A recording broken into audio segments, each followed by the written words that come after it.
All right, welcome back to Snatches and Scotch. Here with Adam. We're just gonna hang out, have some scotch. He's having some tea. It's late. I need to stay awake. Yeah.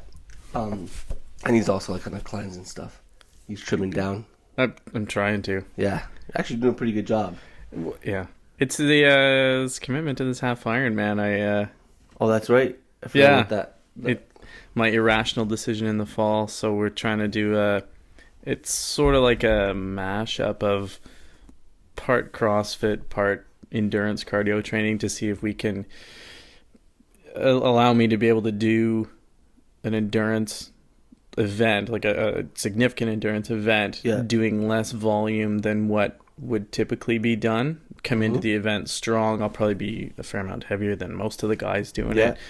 But if we can do that, be stronger, be able to maintain good form throughout the event and having put in less volume, right? I think at least the idea is to try and create what Glassman had sort of said. It was a couple of years ago with the idea that, you get someone who can deadlift 500 pounds, but also be able to run a sub 5 minute mile, right? So, or be able to run a half marathon, right? So you can mash up endurance athletes with power athletes and make, a far fitter human.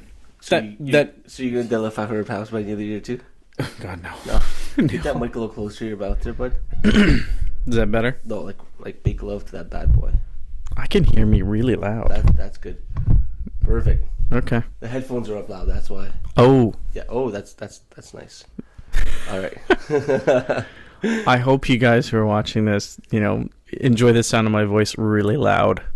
Yeah. I'll try to be clearer. Yeah. No, it's perfect. I'll push it away when I drink my tea, so you don't get those swallowing sounds. Yeah.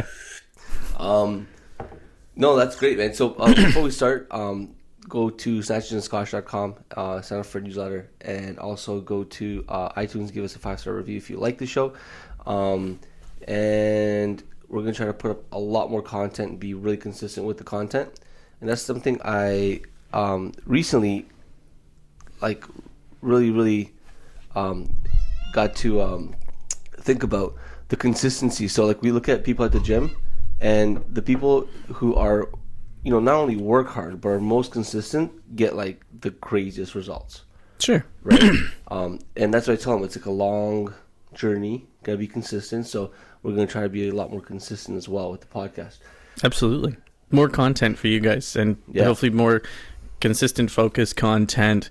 Hopefully get a few more guests on the show. Yep. A buddy of mine, he's a PhD at University of Toronto in exercise physiology. It'd be great to have him on.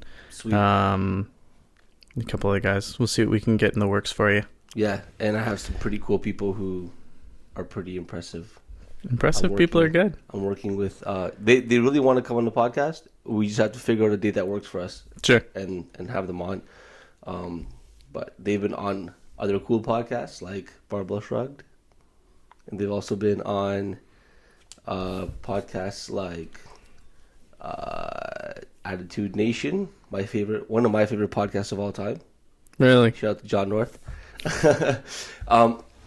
So to get into it, we're here to talk about coaching well by being a good communicator.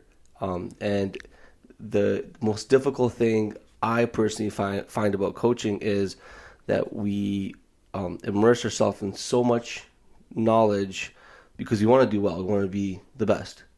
And when we try to communicate all this awesome information we put in our head to regular soccer moms, or dads, or hockey dads, they don't understand what we're talking about. When we use words like posterior chain and rectus femoris, sure, I mean, and we try to make ourselves sound cool, not the best approach. And I've shied away from that, but sometimes we try to explain a little too much as to why we want to do certain things. The why is very important. But I just got back from the CrossFit Level 2, and I learned a whole lot about being a more effective communicator as a coach. And that was a nice gulp, by the way. Did you hear that? I totally heard that. Yeah. Thought it was in my headphones. Okay, I'm going to do this from now on. That's cool. Don't worry about it. so that was a huge thing. I've always wanted to talk about being good at communicating. I just didn't think I was. I had enough to say about it. And now that I went through that weekend where all we did was communicate and communicate effectively and better and simpler. It was a fantastic experience. If you're out there and you're a CrossFit coach and you haven't taken your level 2, get off your ass and take it. I haven't done it. No, well, I mean, if you have the money and the time, but you know what? I went into it and I took it because one of my coaches signed up for it, and she was like, "Hey, you want to do it together?" I'm like, "Yeah, sure, we'll do it together." And we expanded our facility the same weekend that she signed up for the course, and I was signed up for as well. I had to call CrossFit and say, "Listen, I know you don't do refunds, but I'm expanding my affiliate," and they understood, and they actually transferred me over to the next date, which is really nice of them. So thank you to CrossFit. But I was kind of like, in a situation where I was like, yeah, I'll do it because my coach will do it. But I'm so glad I did it. I honestly, to be quite honest, I didn't think it was worth the $1,000. I didn't think it was going to be anything special. I mean, we do CrossFit. CrossFit is CrossFit. But when I went there, I really, took a step back and meditated on myself as a coach. And I said, I'm going to try to be as humble and as open-minded as possible. And we know that a lot of people think that CrossFit out there, when you go to the search, they want to hear what they preach, and they want your answers to match theirs. Not true at all. The whole weekend, the theme was basically, we're here to make each other better. And if you have something that we don't know, we'd love to hear it because we want to steal it. And that's what I love about CrossFit, because they don't think they're the best. They know they're the best because they're not super cocky, and if something else comes out there that is fantastic, they'll bring them on, right? Sure. Well, it's a willingness to be open-minded regarding movement, regarding coaching, Absolutely. And being able to evolve, right? I think anyone who thinks that they're the best coach or their way is the only way and they're not open-minded to other things, I think they're losing out. Oh yeah. Yeah, I mean, like, the journey's never complete. And look right? at the experts that Cross has brought onto the scene, right? Like, sure. I'm gonna put it out there. I did a seminar with Chad Vaughn and was it David Durant, the gymnastics guy? I don't know. He's like an Olympian in the States. Sure. Pretty crazy gymnastics dude. This guy's incredible. And we were talking. Actually, you were at that seminar. You were the keynote speaker for movement. And I was one of them. I wasn't the keynote. Oh, sorry. You were one of them. I participated. You were the opening act. Yeah. But anyway, this dude, intermission. Yeah, this dude, he was talking about CrossFit and how, like, we have, like, a weak core and no abs, and we don't do enough core work in CrossFit. That's very true. And that was a surprise to a lot of people in attendance. And at first I was like, this guy's being a little negative about the whole CrossFit thing because, like, we do a lot of abs. But he had a very good point. And what happened? A month later, he is on CrossFit HQ making gymnastic videos as the expert. And he's a big gymnastics guy in CrossFit right now. So CrossFit listens to criticism, and they take that with a grain of salt, obviously. And if they feel that there's something out there that's better and they can evolve and become better, the nice thing is they'll just suck them right in and bring them on, right? Yeah, and it's an evolving thing. If you look at CrossFit from where it was, say, 10 years ago to where it is now, I mean, the specialization in things and the focusing on, I mean, I like to refer to them as accessory work, but doing accessory work so that you can do the other stuff better, like doing just specific core workouts. Because, I mean, probably 10 years ago, like, CrossFit was Metcons and powerlifting, right? Now, right, you'll do accessory work, you do split squats, you do abs, you do like, and not abs, just doing GHD sit-ups or high rep sit-ups. Can you do a plank and can you hold a good position, right? And evolving it and drawing from gymnastics, drawing from powerlifter guys, and taking all these little movements or ways they do things and incorporating into it, I think is a fantastic thing. Yeah. And the gyms that are going to do the best are the ones that are willing to evolve and willing to educate themselves and basically make themselves better, right? I mean, it's better for people. Like my daily job, right? My goal is to try and get people healthier, right?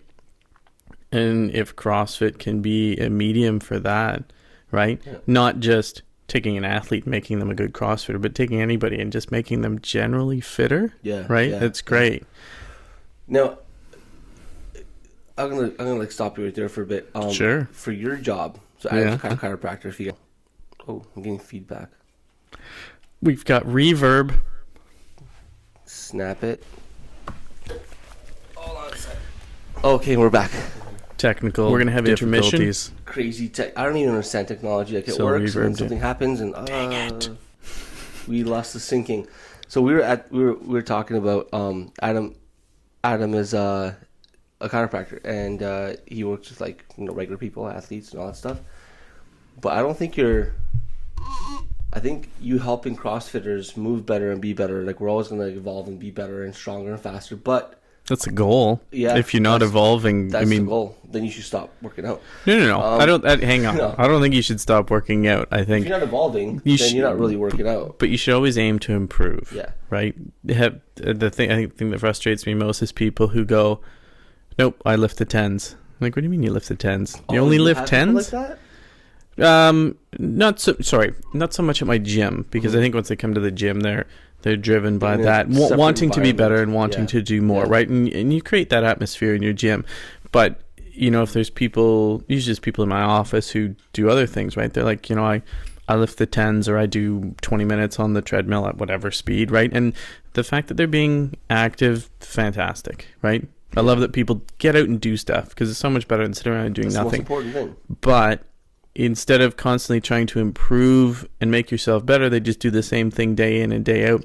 And after a while, you actually get less conditioned by doing that, because your body gets lazy, right? So you get people who will actually start to put on weight because they don't try to push the envelope. There's a thing I read, I honestly can't remember where. I know it was in a science journal, because I've seen it somewhere. And I read this thing, and the title, like, actually, I do know where I got it from. CrossFit 416 owner Dan Vicente put it up. Great coach. And he was on the podcast before, and he put up an article that talked about deconditioning, especially in females, female marathon runners, and females who just do a lot of like cardio. Sure. And over time, they actually put on more body fat, and they can't seem to understand why they're not losing weight. And there's something to do with like the hormonal thing and their hormonal cycle, and also like doing the same thing all the time. Yeah. Right. And not progressing at all. And so I thought that was really interesting. Well, it's so to come back to that, I think that it's something that I shouldn't say frustrates me. It's something that I've come to terms with. But again, treating marathoners at my office, like people who just do lots of cardio, and I was a cardio guy probably 15 years ago. If someone has just started doing marathons, or they've been doing them for, say, 5 years, and I get if it's a good day, I'm going to run, a 350 marathon. If it's a bad day, I'm going to run a 4-hour marathon.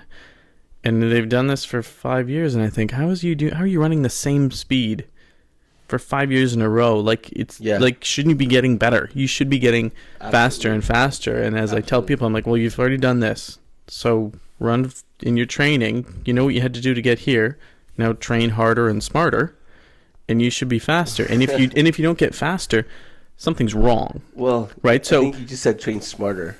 Yeah. Well, and that's part of what I'm trying to do with this half Ironman thing, right? I'm trying to train. I shouldn't say. I don't know if it's smarter. I might fall flat on my face doing what I'm doing. That being said, I am doing a lot more volume than a typical CrossFitter. Yeah. But I'm trying to train.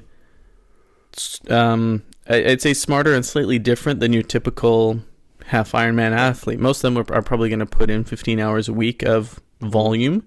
And most of it's going to be swimming, biking, and running, and some core stuff a little bit here and there.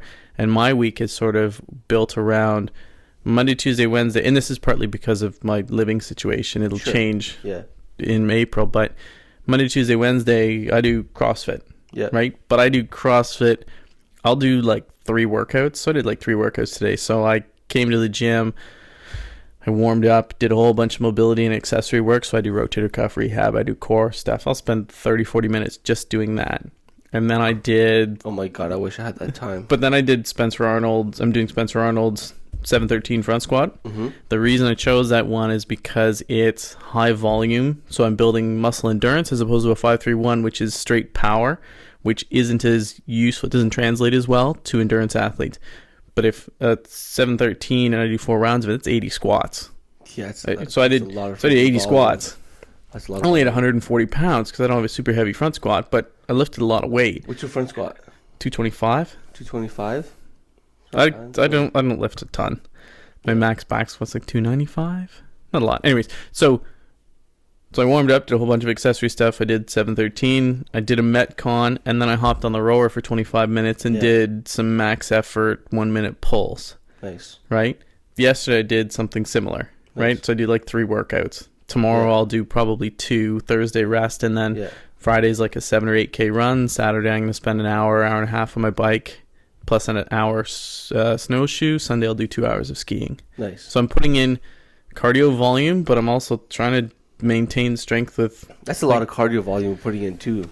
2 hours? I mean, it's no, impact that's too. not big volume. That's small volume. Well, for CrossFitters, for CrossFit, it's huge volume. For an endurance athlete, that's minimal. Like half Ironman guys, they look at me and they're like, "That's all you're doing?" Yeah. So, and again, this may not work, but I think we're gonna try. I'm all about the self experimentation. I think it'll work. Granted, I have, and this is where, talking about how the really good CrossFit athletes were good athletes ahead of time. Like they were already good athletes. Like Rich he was a baseball player or something. Yeah. He was already a good athlete, and this just made him a whole lot better. It was something he was good at. Yeah.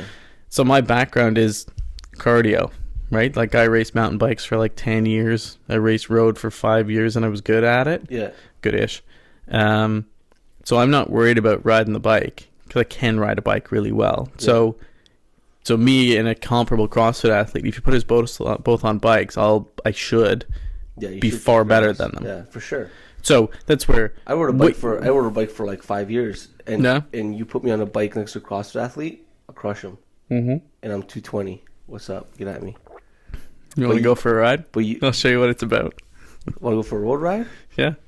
Let's do it, baby. Sure. What are you averaging for like a 50K ride, like a short ride? I could do a 40K TT in 52 minutes. Son of a bitch. Could. No, what can you do now? Oh, now? Now that you're an old man. I could roll at 30K an hour for... 30K an hour for 50 minutes? Yeah, for an hour. That's pretty good. Well, for like 3 hours. 30K for 3 hours? Sure. By yourself or with a group? No, by myself. I used to go out and do... do you know what moto pacing is? I'll be honest. I'll be like a 27, 29 pace. That would be my pace. Yeah. But also, I'm much bigger and stronger than you. So, like, if I can suck your wheel for an hour, you're dead at the end, buddy. Sure. Because I'll sprint you out. Sure. Go for a ride. Let's get back on track here. You ever sprinted at 60K an hour? What, downhill? Flat. I don't know. I think Sil's out of his league now. This is fun. I can't remember. No, I'm a has-been. I'm 50 pounds heavier than I used to be when I was fast.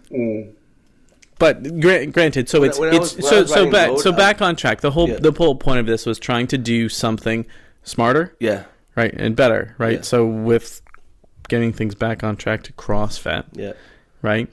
As far as coaching is concerned, right, if you can help coach an athlete smarter and more efficiently, they'll progress quicker, right, as opposed to getting lost in trying to explain something anatomically or whatever. And I think is whenever you're trying to coach someone with something or coach them how to do something, you want to be able to, give them a cue that they understand. Yeah. But I do think educating them on why, right? People need to know the why. That is very important. Not the because I said so.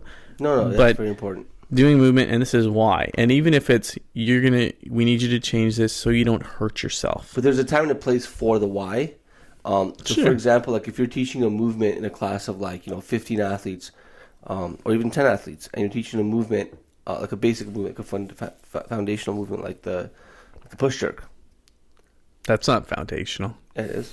Really? Yeah, it's a push press, the push, the press, the push press, the push jerk. Squat's foundation. But I'm with you. The squat, the deadlift, the med ball clean. Those are all foundational CrossFit movements, right? Sure. So you want to teach a complex foundational movement like the push jerk. Sure. You want to get through that bad boy as fast as possible, as efficient as possible, and you want to get everyone moving better right away. You don't tell them why they're doing what they're doing. You're just giving them progressions, and you move, and then you're moving on to the next progression, and then you're making corrections throughout, and then at the end they got the push jerk. Most of the time, I mean, I thought I was a pretty good coach, and then I worked with some wicked coaches this weekend, and I taught the push jerk, and I had my own spin on it, and I kind of I did a pretty good job. And then this other coach did it, very, very different approach. I wouldn't do what he did, not my style. I also didn't even 100% agree with what he did. But did he get the job done at the end of the day? Absolutely. And he was more efficient than I was, which is eye-opening. I thought it was awesome. So, and at the end of the day, like you said, getting athletes to move better, quicker, is the key.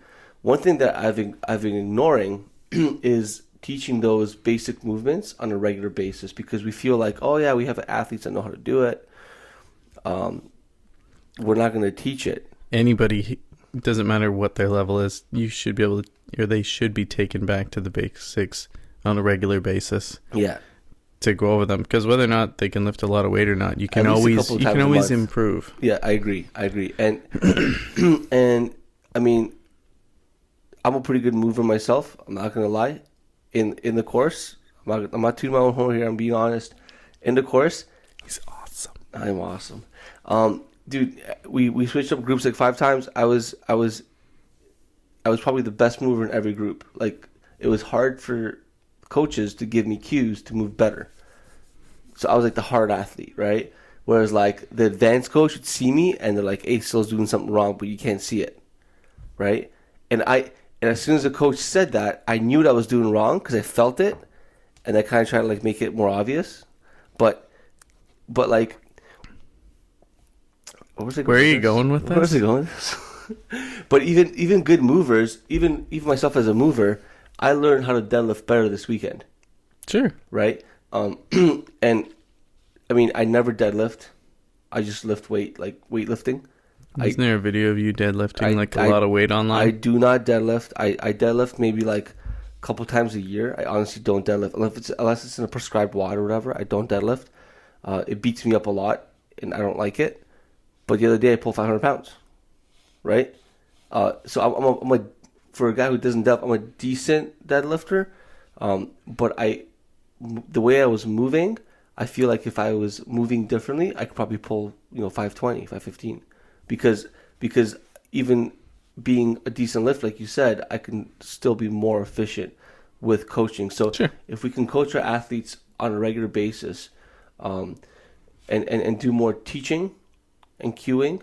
I feel like a big part of CrossFit that's been evolving lately, how it's evolving, is that we look at athletes and we look at programs like Bergeron and Invictus, and we look at all these great programs for athletes and competitors, and then we think, oh yeah, it's a great program, so I'm going to program like them. But maybe you shouldn't.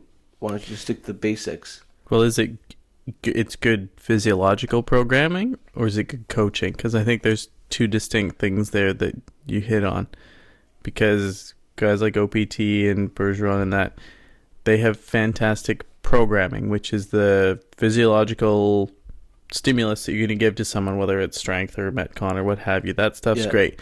That doesn't necessarily mean it's good coaching, right? Because you can have someone who doesn't move well go and do those programs, right? Yeah. And then if the coach is at the gym, or even if they don't have a coach, right, they can just do everything wrong, and then they're not getting the maximum benefit from it. So differentiating between coaching and programming is sort of a key thing there. The coaching and programming, sorry, to clarify, programming is a very small part of coaching. Very, very small part, I think. I think they're distinct. They're different. I think it's a very small part of coaching. Well, it's not coaching. Because programming is just putting together, like you can get a PhD in exercise physiology to be like, okay, here's going to be your progression, here's your loads, here's your percentages, and you'll get wicked fit. But that's nothing to do with coaching. That's just, here's your program, here's a program, do things. I agree. I totally agree. But to get better as an athlete, you need good coaching. Fantastic programmers and not so good coaches. Some people are vice versa. So, it's a sticker on my glass. It's brand new, sorry. This is a nice glass though, dude. My coach got me this glass. It's a very fancy. It's very nice. Yeah. We are having scotch on these Snatches and Scotch Single Malt podcast. What's up? No, I totally agree. So what I found is like the trend in CrossFit is like people are programming all these crazy things in one workout, and they're trying to overload their clients because obviously more is better. But smarter training. Yeah, so we're forgetting to kind of go back to the basics and constantly hit on the basics. Because I feel like if you're not hitting the basics, I'm kind of like pulling this out of my top of my head, but for the first 3 years of CrossFit, I feel like everyone can benefit from going over the basics once a month. Totally. Right? Like every day. Like once a week for what I'm trying to say is let's say we have workouts and we spend a good 15 minutes on a movement like the deadlift or the squat or the press or whatever it is, right? But spending that time on that movement is going to make everyone better. So your advanced members, if they're cocky, son of a guns, then they might be a little bored, but they'll move better. Your new members, they're going to learn a lot. Your intermediate members are going to become way more efficient in a faster amount of time, right? So that's something I definitely learned from the Level 2 course this weekend. Another thing that was really, really big was being prepared. And I'll be honest, I'm not prepared. I was going to ask, give me 2 things that you took away from the course that any coach out there could benefit from knowing. 2 things? Just 2 things. Yeah. Give me 2 things. Like that's a little general. All I want is 2 things. All right. Simplicity is what I want. Yeah, just give me 2 things. All right. The first thing was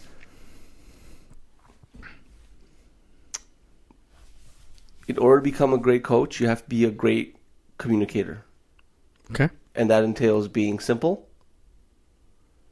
and to the point. Okay?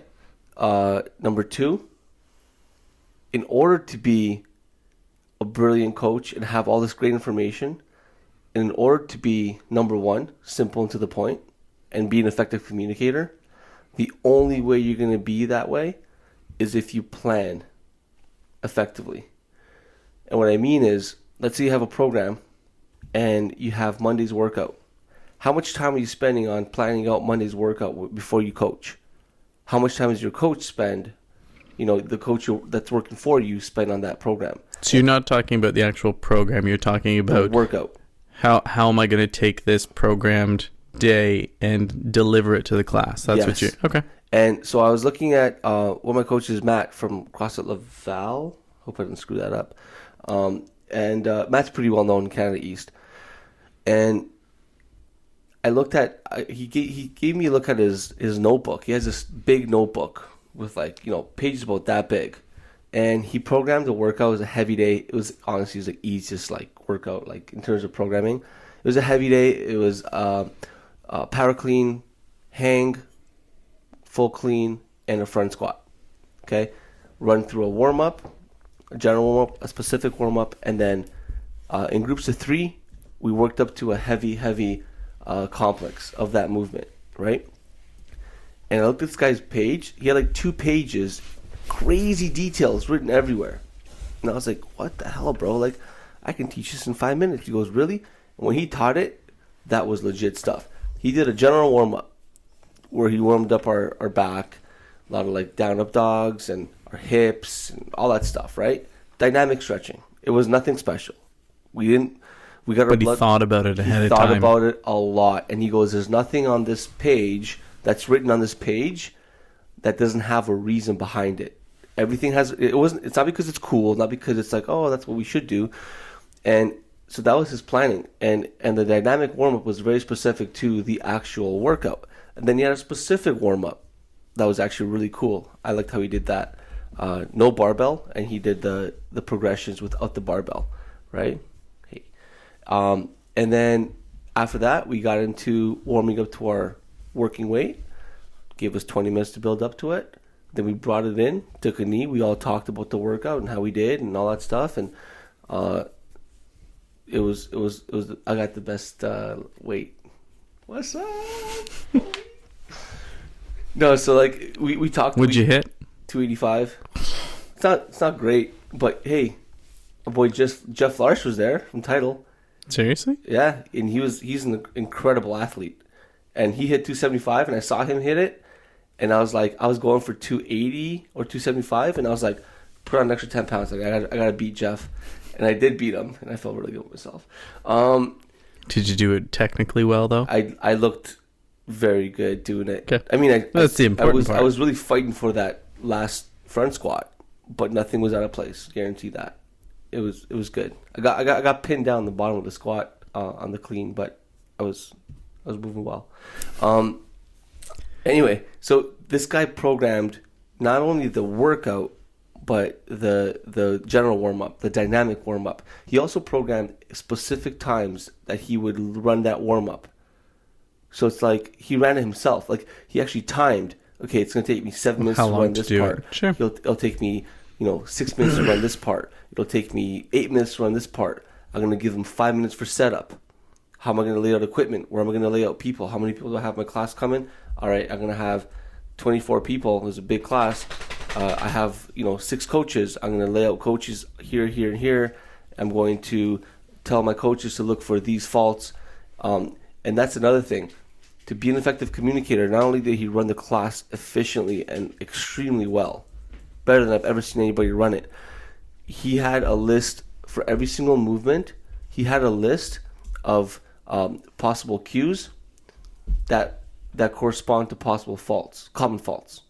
And his whole thing was like, well, if I have this written down, and I have this in my repertoire, and I'm ready for it, and I expect it, I expect him to fail at these things, then it'll be automatic. And if I find something that's just like completely out of whack and I wasn't expecting, I can use my brain capacity to address that fault. But I don't have enough brain capacity to address like 10, 12 members and Sure. cue all of them for their faults, and then have like a member who's like completely out of whack. Like, what do I do with the other 12? I can't help them. But if it's automatic and I plan for those faults, and I have, a plethora of cues, then I can help everybody out at the same time, right? So this is the whole, what's the term? Decision-making fatigue. Do you ever heard about that? Well, no. Do you know decision-making fatigue? Definitely experienced So this weekend. So I think I'm using the term wrong. But so decision-making fatigue, I mean, the idea is that you only have the capacity in your head to make so many good decisions in a day, and beyond that you start making errors. So this has been applied to like MDs and Emerge, right, where they've shortened their hours to they can only work 8 hours, because anything beyond 8 hours and their decision capacity significantly decreases, right? So to help mitigate errors, right, they've reined them in. I read something somewhere, I'm not totally sure on the validity of this or if it's true or not, but that the President of the United States, someone chooses what he wears, someone chooses what he has for breakfast, like, so these are decisions he does not have to make in the morning. So that his decision capacity is focused on life and death issues for a huge amount of people. So taking that to a much smaller scale and less life or death situation, if you're a coach and you've looked at, okay, here's the workout, here's all the common things that can go wrong, you take the decision out of it in that scenario, so that it's automatic. You're not thinking about, okay, how can I fix this? You know, they've done this, here's the fix. You've done this, here's the fix. You've done the research ahead of time so that it's automatic. So that, again, as what Sil said, if there is an issue with someone who's doing something out of the norm, you can actually focus on that and make a good decision as opposed to a split-second decision, which could potentially be wrong. Might be right, but it could be wrong, and it decreases your decision fatigue. Yeah, that's very interesting. That's really cool. Neat, eh? So let's go through an example. Like, let's say we have an athlete. We're teaching a class. Sure. Is there scotch? No, there's no scotch in the class. We're teaching a class, and we have the front squat involved, right? Mm-hmm. And let's just focus on the front squat for now. So, what are some major faults that are automatically assumed in a front squat, working top to bottom? Top to bottom, elbows down. Elbows down. Rounded thoracic spine. Yeah. Poor knees not going forward due to lack of ankle mobility or lack of knowing what to do. Mm-hmm. But elbows and thoracic spine are the main ones. Main ones, yeah, that's right. And part of it, and also like getting the hips in the right position. So like if they're driving their knees forward on their toes, right? So staying on the heels. So we have like elbows, right, due to like either tight shoulders, lack of thoracic mobility, or they just don't know any better. Which is really important too. We'll hit on that later. Disengaged core, then working down to the hips. The hips aren't tracking in the right position, so down and back, as opposed to straight down, going forward and getting up. Obviously, going forward will get them up on their toes, so not being weighted on the heels. So knowing all those points, if you have like 3 cues, right, to fix those issues, at least 3 cues to fix every single one of those issues, and you actually write down your notebook, right, and then you have those ready to go. When those issues happen, you're like, bam, bam, bam, bam, done. Yeah, there's less decision, right? It's automatic. And obviously, you're not going to fix everybody as a coach. It's not going to happen. Like sometimes it's like they have limitations, but you can go. It can take you a long way to fix a movement because, like you said, a lot of people just don't know what to do. Sure. Well, I'm just getting people to do things a bunch of times. Your nervous system will figure it out. Yeah, drive those patterns. Not always, right? And sometimes it's because of a mechanical or an anatomical limitation. But letting someone, like, I get frustrated when people come in and they're like, all right, we'll do 2 squats, and you watch them and they're like, well, that was terrible. Here's what you need to fix. I'm like, well, do a lot more. Yeah. Do 50, and right? I like that. Do a ton of them because you know what? Your brain will probably just figure it out, providing you have the range of motion. And if you're doing it unloaded, the chance of injury goes down significantly. Your body's pretty good at sorting stuff out. Now, if you're compensating because of an anatomical issue, then being able to identify, okay, well, your heels are coming up, that's because of your ankle range of motion. Your elbows are dropping, either it's shoulder mobility or it's your thoracic spine. But being able to take someone, have them do it a whole bunch of times so that they have the capacity to actually figure it out. And I think Diane Fu does that a whole lot with lifting, right? She'll just sit back and watch and let people lift. And then, because sometimes people just figure it out. Give them a few cues to fix things, and sometimes they just sort it out. When she was on the podcast, she was saying like, she was on the I think the Barbell Shrug podcast, and she was saying like, people come in, and for the first 3 months, I don't see anything to them. Yeah, I heard that one. Yeah. I don't know about leaving it for 3 months, that's a little intense. But for something like an air squat or like a sit-up or a burpee, let them do it a bunch of times. The more sometimes you talk, the worse it is. Well, you give people so many cues, and that's where keeping it concise and having those, 1, 2, 3. Yeah. The other thing you can do to help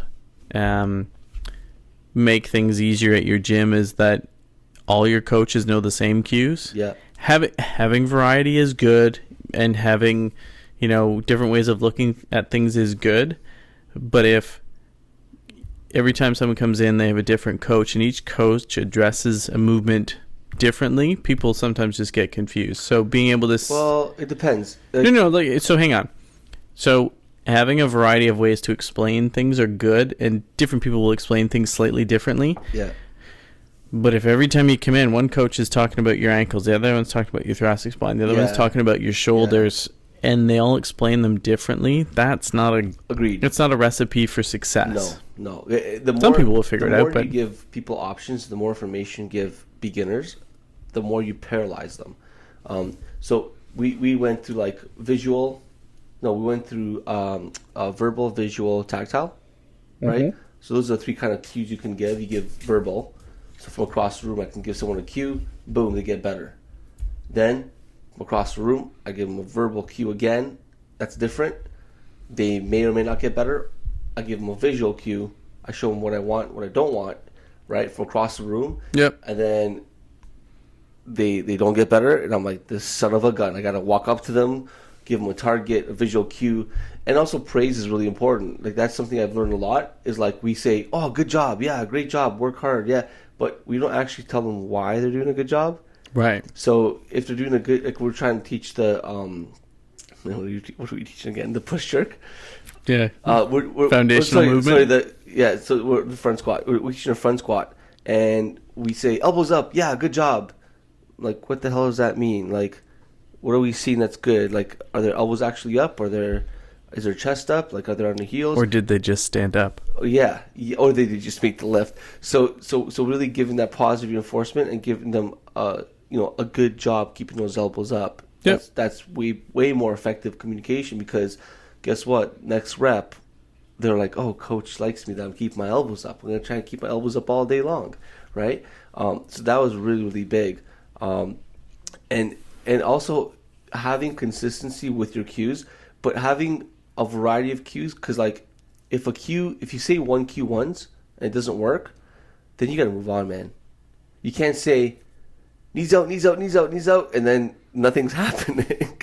Yeah. You got to change that bad boy right away, right? Either visual or tactile. Like, give them a target to work toward, and we see that all the time happening. So if we can fix that and just be like ready for other cues, I think that goes a long way. Makes us a lot more effective in communicating what we want. So yeah. Good, great. Did they put you on the spot at all, as far as you're not doing this well, or? Oh my goodness, nonstop. Yeah. Like, they were super to make you. They were very polite. No, they were very polite, and they prefaced it by saying, "Listen, we're all coaches. We've coached for a while. Most of us are affiliate owners, and they're like, you guys, any one of you guys could run the seminar. If you had information, you probably could run the seminar, right? But what they said is, we're going to try to make you better. We're trying to make you as good as you can be with the feedback we're giving you." And they'll be like, all right, so we're going to look at the air squat, and all we're going to do is see.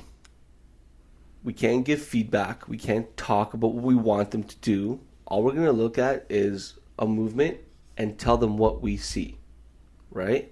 So we look at the movement. We like, all right, we're talking about faults. So we're trying to identify faults. Sure. And then part 2 was like, all right, let's talk about what to cue and how to cue. And then part 3 was like, all right, let's see and cue. And then it was like, all right, so here's 5 people.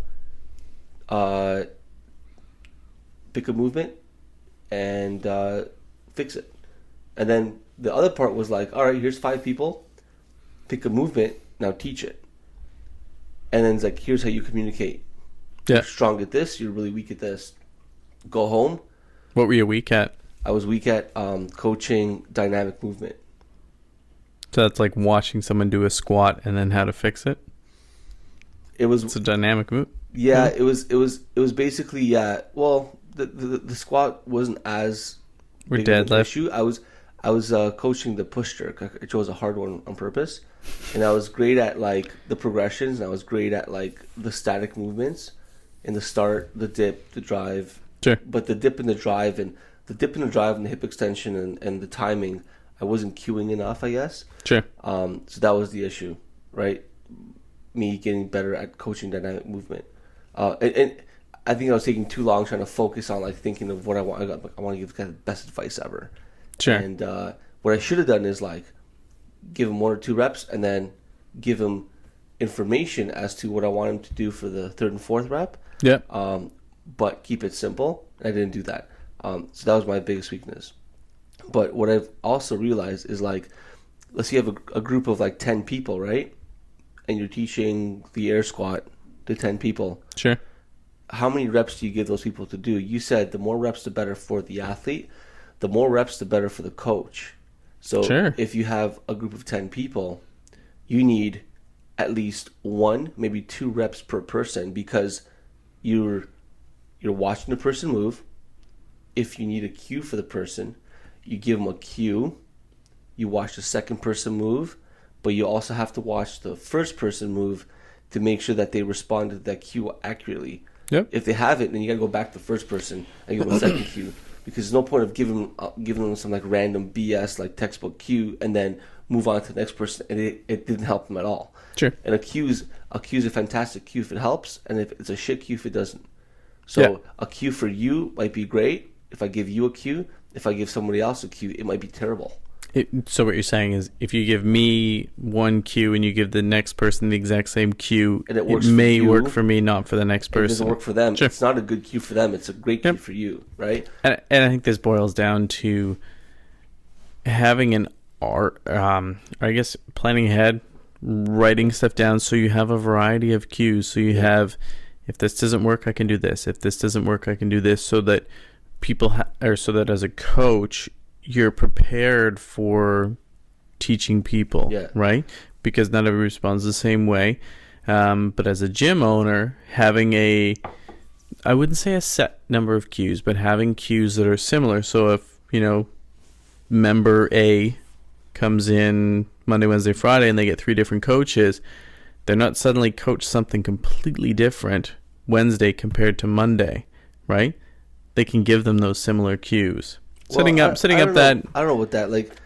No, I think that's good because coaching. I mean, no, I think you're thinking of like coaching a movement with progressions. I think needs to be consistent. Coach A, B, C should coach the same movement with the same progressions. Mm-hmm. But if Coach A, B, and C use the same cues, I don't think that's a good thing. Similar cues. Yeah, but if Coach A, B, and C use different cues, right, then that athlete might benefit a lot more from going to see Coach A, B, and C, because nothing makes me a better coach than you, and nothing makes you a better coach than somebody at your gym, right? In terms of like communicating and cueing, it's whatever works for that individual, and you find out when it works when you actually cue it and it works, right? So sure, but if Coach B on Wednesday gives the person some cue and it works really well, yeah. But then the person on another coach on Friday doesn't use that at all. Yeah, the person's then lost again. Right? They're not reminded of it again. Right? I understand. With any type of movement, consistency is what makes you better. Yeah. Right? It's sort of like training, right? Like if you want to get better at something, you have to do it a lot. Yeah. Right? If you don't do it a lot, you're not going to get better at it. You can't buy your way to health.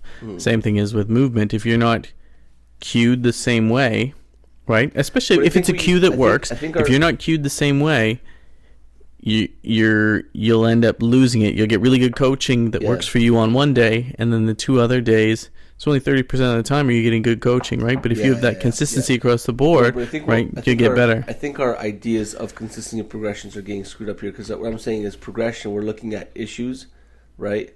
And issues that affect movement.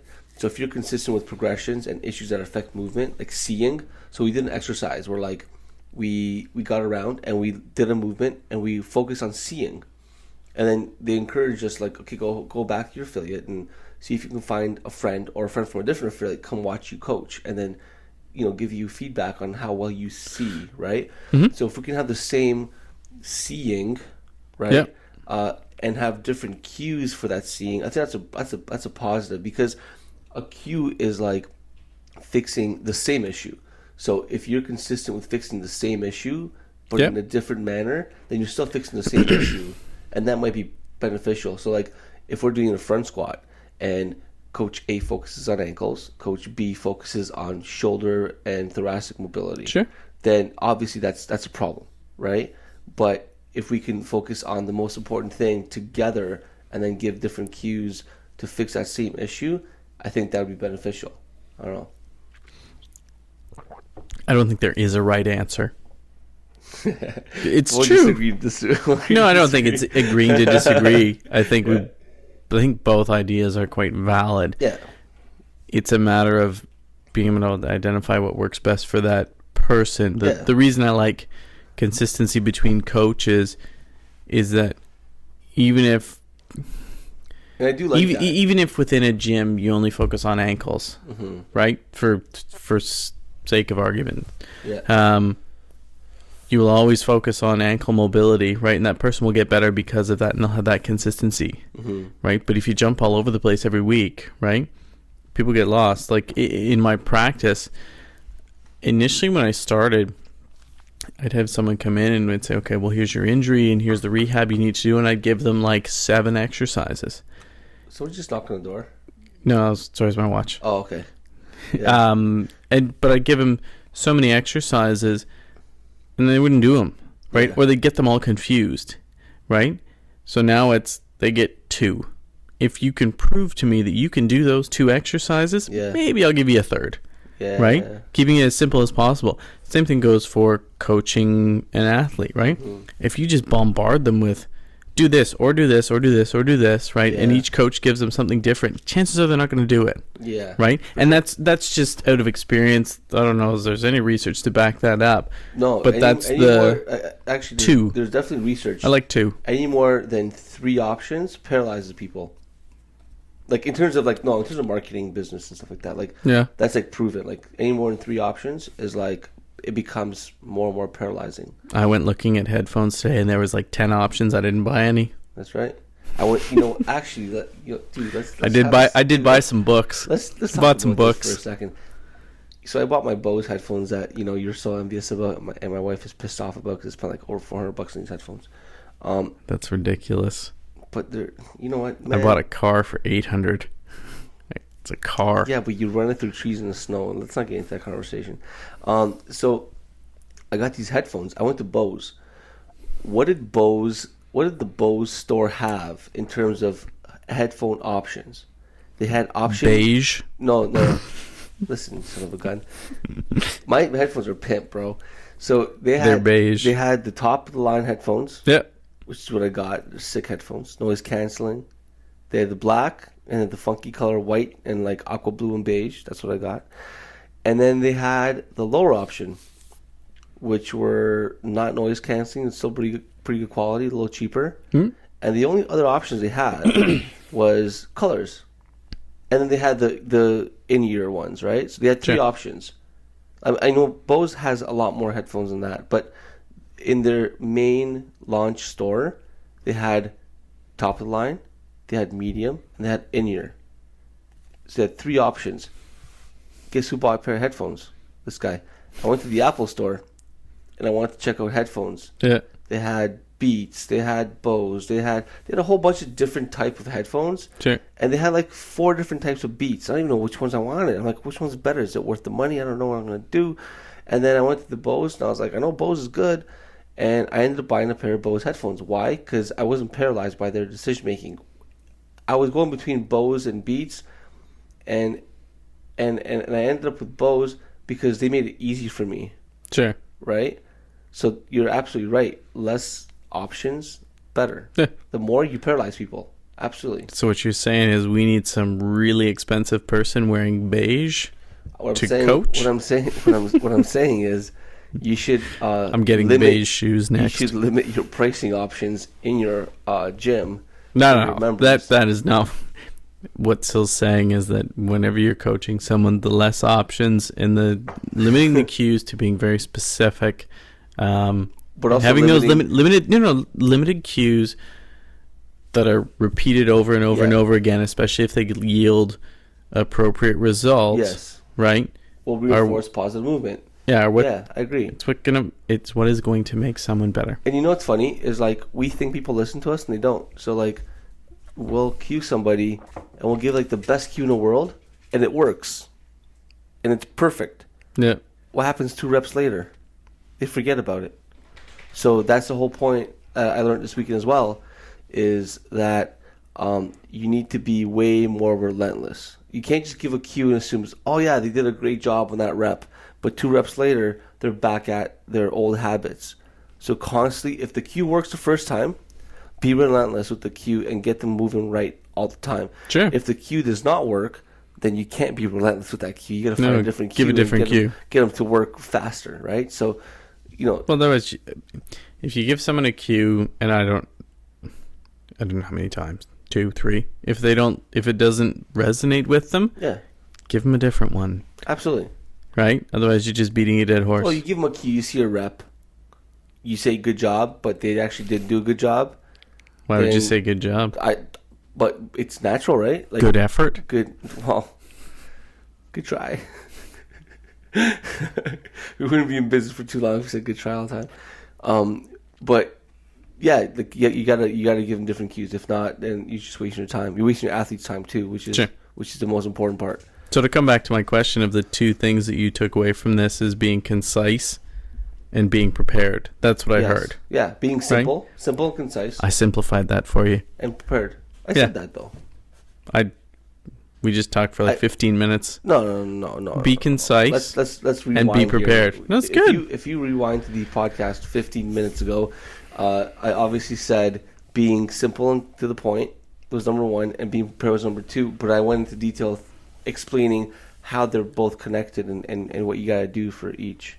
Yeah. No, that's good. Yeah. Fantastic for coaches. They should all get a little moleskin notebook and start writing stuff down. They should. And you know what? I talked to my coach today, my main coach at my gym, and I said to her, I'm like, listen, I really want to get like this notebook down, and I want to go through like as many movements as possible. I want to go through a section of possible faults on the left-hand side, and then cues for each fault on the right-hand side. And I want to be able to build that notebook with her, so we can both build it together. This is what I talked about, consistency between coaches. Yeah, and be consistent with coaches, but also like, if she can help with the building, then it's going to be a way better book. Sure, and we learn from each other too. Absolutely, and we'll be consistent, we'll be better, but she can also get her creative juices flowing, which makes her feel good as a coach, and empowers her as well, right? So that's the next step. You always want those that are working with you to feel like they're involved. For sure. Yeah. Like if you I don't care if you're a box owner or your head coach or your head strength and conditioning coach or whoever you are, if the people you're working with aren't involved in everything you're doing in terms of your process, then they're not going to love it, and you're not going to get the best out of them, right? And you're just basically using them, but you're not going to, get the best quality. So you're reimbursing them for their time. Sure. Sorry. It's true. I'm just being a jackass now. Why? Because you pet my dog? She's a nice dog. She's a nice dog. Good girl, Coco. Yeah. Yeah. I don't have much else to say on this. I like the fact that being concise and being prepared are 2 things that's fantastic. Yeah. I think the more coaches that take away from that and, really take it to heart and actually utilize that on a day-to-day basis is fantastic. That and self-improvement, right? If you want to, self-improvement is not preparedness. Just no. clarify that. Self-improvement is constantly trying to learn new things. Yes. Like, do you read? Like I try to supply my coaches at my gym with, here's literature. Yeah. Greg Everett's book is at my gym for coaches or any members to take. Yeah. There's a wealth of stuff in there that people can learn from and practice and, help to make coaches better. The more you read, the better you're going to get. And even if it's just watching YouTube videos or what have you. Yeah. It's great. Yeah. So bettering yourself is super important as a coach. And I think every coach who wants to be a coach does it. Sure. And does it well. I know I do. Like, I'm obsessed with always bettering myself, whether it's listening to audiobooks, watching videos, analyzing videos. I'll buy anything out there that makes me a better coach. I spent probably thousands of dollars on headphones. Son of a bitch. So you can listen to podcasts in high def. That was when I was thinking about, like, you're crazy for spending this money. That was one of my justifications. Listen to my audiobooks. As long as you can justify, it doesn't matter. My lovely wife, who I'm sure will probably never listen to this podcast, but my lovely wife, she gives me heck about rationalizing why I need something as opposed to just saying I wanted it. I don't even. If I just come out with I wanted it, I don't rationalize anymore. She's much happier as opposed to me going, no, well, I can use it for this, and it's going to help me with this. Just say you want it. Yeah. Did you want expensive headphones? Yeah. Okay, good. Yeah. Moving on. Next. I mean, I wanted expensive headphones, but I did rationalize it to myself. I'm glad. I didn't rationalize it to anybody else. My wife knew I just wanted it. I didn't rationalize it, but when I was doubting myself, I rationalized it. So at least they didn't give you more than 3 choices. No. Unlike myself today, I didn't buy any headphones. Too many choices. Bought a coffee instead. This is getting off track. So to wrap it all up, I don't think we have a track. No, to wrap it all up, being better as a coach and preparing yourself to be better as a coach is super important. Constantly learn. Zach Havaness show says always be a white belt. Always be a white belt. Sure. But what the take home from this podcast, I guess, is from all this biggest rant, is learn to communicate in a simple manner to your members. Don't say activate your hamstrings. Say feel the back of your legs. You know what I mean? Like simple things, because people don't know what you're talking about, man. And the second thing is be prepared. And what I mean by that is be prepared every day. Like write the workout down, do the programming, and then go back and on Sunday night write down in your handbook, be prepared for Monday. Write down the perceived faults, the cues you have ready for those faults. How are you going to lay out equipment? How are you going to lay out partners? How are you going to lay out your gym? How are you going to transition from one thing to the other? Your general warm-up, your specific warm-up, your cool-down. Write down everything for yourself. And if you're not the one coaching, when you actually do your programming, what I do is I use Google Docs. I'll write down 1 general warm-up, and I'll explain it. Specific warm-up, explain it. And I'm not an asshole. I'm not going to be like, do all the things I would do. I give my coaches options, and I say, focus on these 3 things, right? Shoulder mobility, activation, and this. And then I give them examples, and they can pick and choose what they want to do from that. So that your coaches still are creative, and they're still coaching, and still doing their own thing within, under the umbrella, guidelines. Under the umbrella that you're expecting them to do. Yep.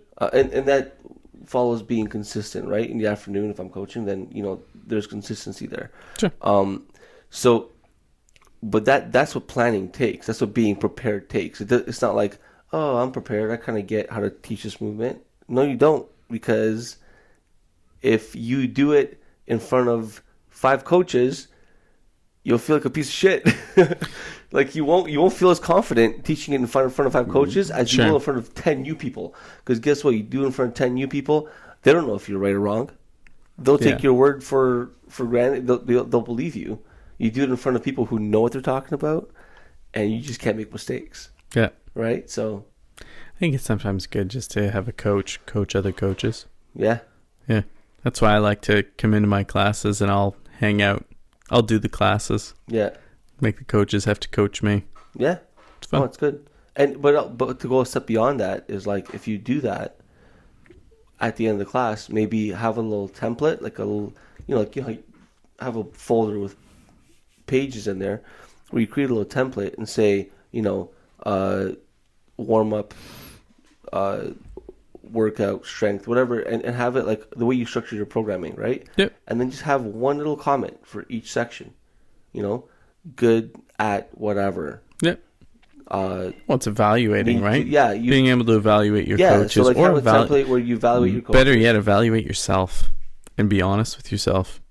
Yeah, and that's another thing. After work, if you don't have a coach that can evaluate you, do that for yourself. Yep. Absolutely. And then sit back and evaluate. I mean, I'm a teacher by trade, and in teachers college, in teachers college, they tell you to evaluate yourself, and I don't usually do it, to be honest, because it's a waste of my time. I'm an awesome teacher, but I know I do. I definitely do evaluate myself. Like when I do a lesson, I'll sit back and I'll meditate on the lesson I've taught and how I've taught it and how I delivered it and what I've done. And you know what? Over the years, I've gotten better and better and better and better. Good. Right? So if you don't do that, then you become complacent and your job sucks. So, end of the day, be concise, be prepared, be fit, get healthy, get other people healthy. That's it. I'm done. Yeah, and enjoy a glass of scotch once in a while. Yeah, that too. All right. Peace out. Cheers.